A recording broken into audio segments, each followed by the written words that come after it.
కురుక్షేత్ర యుద్ధభూమిలో కృష్ణుడు అర్జునుడికి 5 సూత్రాలను బోధించాడు. దానిలో మొదటిది కర్మయోగ సూత్రం. మీరు ఎంత కష్టపడినా ఫలితం రాకపోతే బాధపడుతున్నారా? అయితే కర్మసూత్రం మీ జీవితాన్ని పూర్తిగా మార్చగలదు.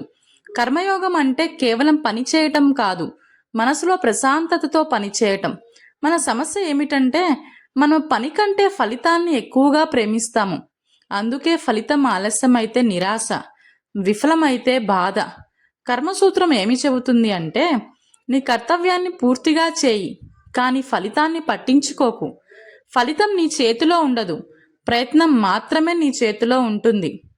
ఇంకో ముఖ్యమైన విషయం, విజయం వచ్చినా గర్వపడకూడదు, ఓటమి వచ్చినా విరమించకూడదు. సమత్వంతో ముందుకు సాగాలి.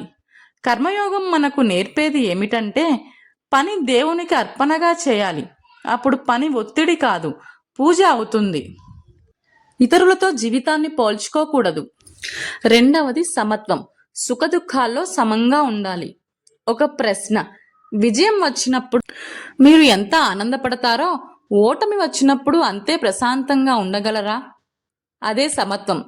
కురుక్షేత్ర యుద్ధభూమిలో గందరగోళంలో ఉన్న అర్జునునకు కృష్ణుడు ఒక గొప్ప సూత్రం చెప్పాడు. విజయం, ఓటమి రెండింటినీ సమంగా చూడటం నేర్చుకో. మన జీవితంలో సుఖం వస్తుంది, కొన్ని రోజుల తర్వాత దుఃఖం కూడా వస్తుంది. పొగడ్తలు వస్తాయి, విమర్శలు కూడా వస్తాయి. ఇవి రెండూ శాశ్వతం కాదు, అవి వాతావరణం లాంటివి, మారిపోతూనే ఉంటాయి. సమత్వం అంటే భావాలు లేకపోవడం కాదు, అవి మనల్ని కంట్రోల్ చేయకుండా ఉండటం. విజయం వచ్చినప్పుడు అహంకారం పెరగకూడదు, ఓటమి వచ్చినప్పుడు మనసు విరగకూడదు. సమత్వం ఉన్నవాడు స్థిరంగా ఉంటాడు, అతని నిర్ణయాలు స్పష్టంగా ఉంటాయి, అతనికి శాంతి ఉంటుంది. మూడవది ఆత్మతత్వం. శరీరం నశించేది, ఆత్మే శాశ్వతం. మీరు నిజంగా ఎవరు? ఈ శరీరమా లేక ఇంకేదైనా శాశ్వతమైనదా? మనము సాధారణంగా మన శరీరాన్నే నేను అనుకుంటాము. కానీ గీతలో కృష్ణుడు అర్జునుకు ఒక గొప్ప సత్యం చెప్పారు. నువ్వు శరీరం కాదు, నువ్వు ఆత్మ. శరీరం పుడుతుంది, పెరుగుతుంది, వృద్ధాప్యం వస్తుంది, ఒకరోజు ముగుస్తుంది. కానీ ఆత్మ ఎప్పుడూ పుట్టదు, ఎప్పుడూ చావదు, అది నిత్యమైనది. మనకు భయం ఎందుకు వస్తుంది? నష్టం జరుగుతుందేమో అనిపిస్తుంది. మరణం గురించి ఆలోచిస్తే కలవరపడతాము. కానీ ఆత్మతత్వం అర్థమైతే మరణం కూడా కేవలం ఒక మార్పు మాత్రమే. పాత బట్టలు మార్చుకున్నట్టు ఆత్మ కొత్త శరీరం తీసుకుంటుంది. ఇది తెలుసుకున్నవాడు భయపడడు, అతనికి లోపల శాంతి ఉంటుంది, అతను దుఃఖంలో కూలిపోడు. నాలుగవది ధర్మం. నీ కర్తవ్యాన్ని నిర్వర్తించు. ధర్మం అంటే ఏమిటి?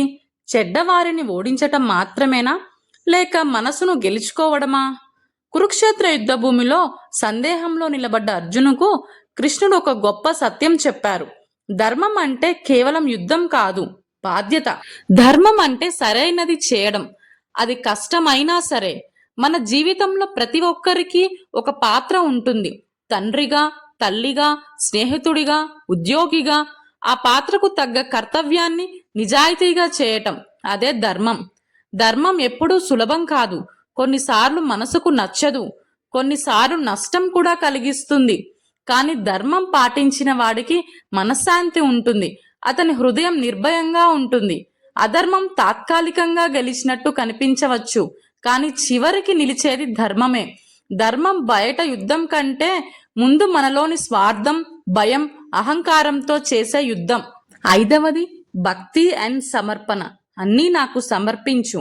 దేవుడిని మనం ప్రార్థిస్తామా, లేక పూర్తిగా ఆయనపై నమ్మకం పెడతామా? భక్తి అంటే కేవలం పూజలు చేయటం కాదు. భక్తి అంటే విశ్వాసం. సమర్పణ అంటే మన అహంకారాన్ని వదిలేయడం. కురుక్షేత్రంలో గందరగోళంలో ఉన్న అర్జునుడు చివరికి తన గర్వాన్ని వదిలి కృష్ణుడికి శరణు అయ్యాడు. అదే సమర్పణ. మన జీవితంలో సమస్యలు వచ్చినప్పుడు మనం దేవుణ్ణి అడుగుతాం, ఎందుకు నాకు? కానీ భక్తి అంటే ఏమి జరిగినా నిన్నే నమ్ముతున్నాను అని చెప్పడం. సమర్పణ ఉన్నవాడు భయపడడు, ఎందుకంటే అతనికి తెలుసు, నేను ఒంటరిగా లేను. మన కర్మలను దేవునికి అర్పించినప్పుడు పని ఒత్తిడి కాదు, పూజగా మారుతుంది. బాధ పరీక్షగా మారుతుంది, విజయం కృతజ్ఞతగా మారుతుంది. భక్తి మన హృదయాన్ని మృదువుగా చేస్తుంది. సమర్పణ మన మనసును ప్రశాంతంగా ఉంచుతుంది. భగవద్గీత మనకి చెబుతున్న మహానీతి ఏంటంటే, నీ కర్తవ్యాన్ని చేయి, ఫలితం గురించి ఆందోళన పడకు. విజయానికి ఓటమికి సమంగా ఉండు. నువ్వు శరీరం కాదు, నిత్యమైన ఆత్మవు. ధర్మాన్ని ఎప్పుడూ విడువకు. నీ పనులను దేవునికి అర్పించి శాంతితో జీవించు.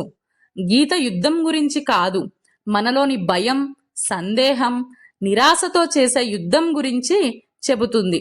ఫలితం కోసం కాదు, ధర్మం కోసం జీవిస్తే అదే గీత చెప్పిన నిజమైన విజయం.